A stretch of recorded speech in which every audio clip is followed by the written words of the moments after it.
هەسەدان نیگەرانە لە دانانی تاوانباران لە پۆستە هەستیارەکانی سووریادا.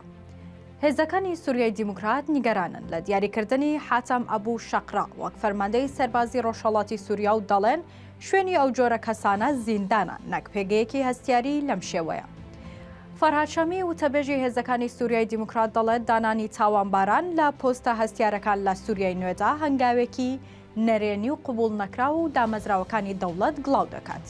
فەرهاد شامی لە تۆڕی کۆمەڵایەتی ئێکس ڕایگەیاندووە تاوانبار ئەبوو حاتەم شەقرا کە چەندین تاوانی ئەنجام داوە لەوانە تیرۆرکردنی شەهید هێڤرین خەلەف پێویستە لە ناو قەفەسی دادگا بێت نەک دامەزراوە فەرمیەکان.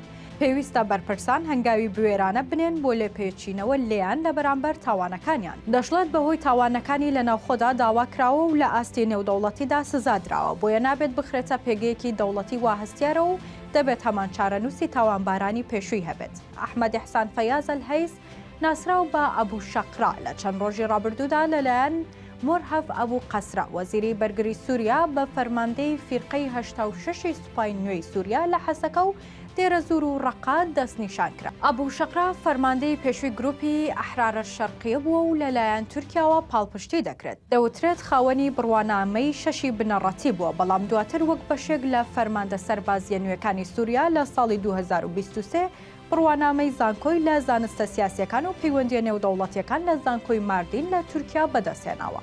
ئەبوو شەقرا لە مانگی تەموزی ساڵی 2021ەوە خراوەتە لیستی سزاکانی ئەمریکاوە کاتێک وەزارەتی گەنجینەی ئەمریکا تۆمەتباری کرد بە سەرپەرشتیکردنی زیندانێکی سەر بە ئەحرار شەرقیە لە گوندەوارێکی حەلەب کە بەپێی راپۆرتەکانی مافی مرۆڤ لە ساڵی 2018ەوە چەندین پرۆسەی لە سێدارەدانی مەیدانی و ئەشکەنجەدانی دەستگیرکراوەکانی لەو زیندانەدا ئەنجامدا و بە پێشێلکاری مافەکانی مرۆڤ تۆمەتبار کراوە.